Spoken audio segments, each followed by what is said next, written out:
Hi everyone, in this video we will see the importance of think time and how to add that think time in our DevWeb protocol scripts. Okay, so let's explain what is the think time. So let's go to the any basic application. So this is the first launch page. So generally, we'll be adding the think times in the pages where user going to spend there some time and react to the web page.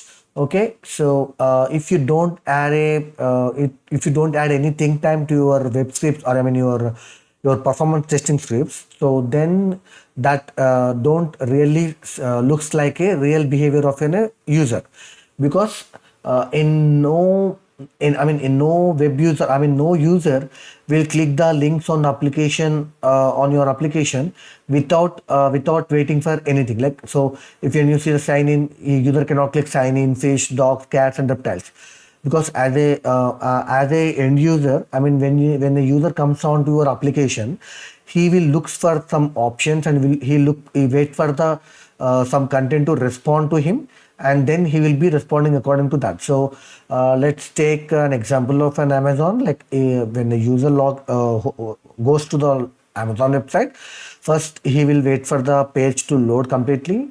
Then if he sees any of the required products what he want on the home screen, he will directly click on the home screen.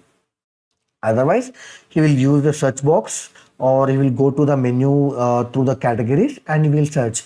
He will select the respective menu, and he will go to the product by product, and he will select the product. So in this flow, when the user goes for the home page, he will wait for some time to click some link. Okay, then the second step, when the user want to search, he will take some time, so 2 or 3 seconds or 5 seconds or 10 seconds to type the content what he want to search. Okay, then again after loading the page, he will wait for some time to see the products which are loaded on the page, and he will click it. So those are the reactive times from the user. So in that reactive time from the user, we'll call it as a think time. So the time taken from the end user to react to our web page is called as a think time in performance testing terminology. So we generally took average response time of I mean, like, some users feel, the users who have the capability of typing 40 keys, 50 keys per second per minute, then they will type bit fast and they will enter the data very fast. If the user or they don't have any keyboard experience, typing experience, then they will go bit late. So we'll take the average, like just on 5 to 10 seconds or 15 seconds or 50, random seconds. So not every user, generally not every user will go for 5 seconds, right? Not all the users will go for 2 seconds. So generally we'll give it as a random, like randomized. So that is a regular pattern, a good pattern that to be followed during our performance testing. Okay, now let's go to our DevWeb scripts. So just I have created a JPEG store application with launch the page, log into the page, and log out. So I have given the transactions, the home page, and login home page, and next logout. Okay, sign off from the application. We have given 3 transactions. So from action to action, user will wait for some time, right? Okay, now this is the documentation given from the LoadRunner micro focus for DevWeb protocol. So now here I'm checking for think times, which it will use it as a sleep. Okay, so this is the alias think time. It was given alias as think time. So now I'm giving as a load.sleep for the think time.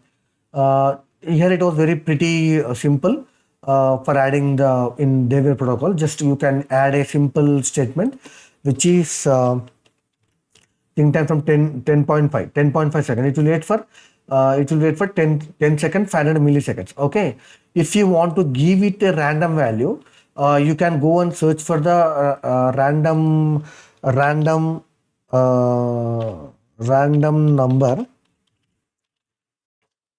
number using JavaScript.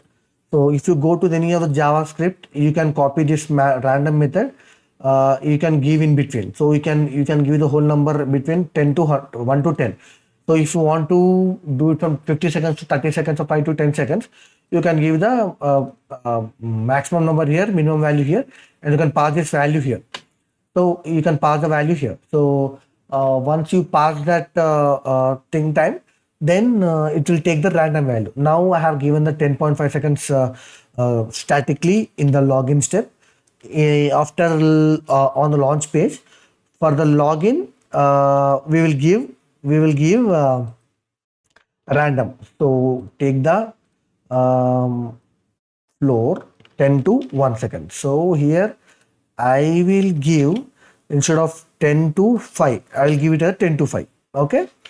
Now we will replay it. Next, in the log file, you will see the think time, how much it was used. Okay, it will display the duration, think time also. Let's run the script and we'll check for the logs.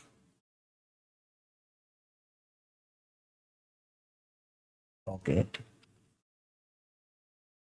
Yeah, okay. Replay it.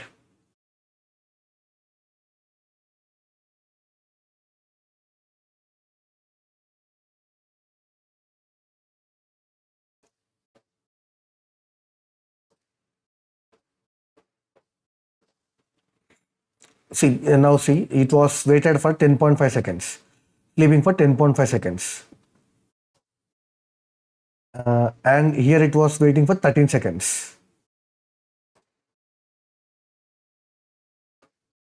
Here it was waiting for 7 seconds. It was waited for some 13 seconds. So the whole random number in between 1 and 10. So if you want the random whole number from 1 to 13, so you will get the 13 here number, 1 to 10 number. So here we have given 1 to 10. 1 to 10, instead of here we are given 10 to 5 to 10. So we have given different think times.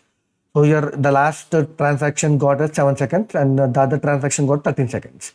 So you can adjust your exact formula here for the think times, and you can apply the random think time or static think time or whatever you want. Even you can apply some conditions here, like if the value is something, you can apply some random value using the if conditions, generally what you write in JavaScript. Based on the responses of a request also, you can modify your think times. So here we have some good privilege that we can make use of. This is how we generally use the think times, which is called the reactive time from the user, and we'll call it a think time in our performance scripts. Okay, thanks for listening this, friends. Please subscribe and share the videos. Thanks for listening this.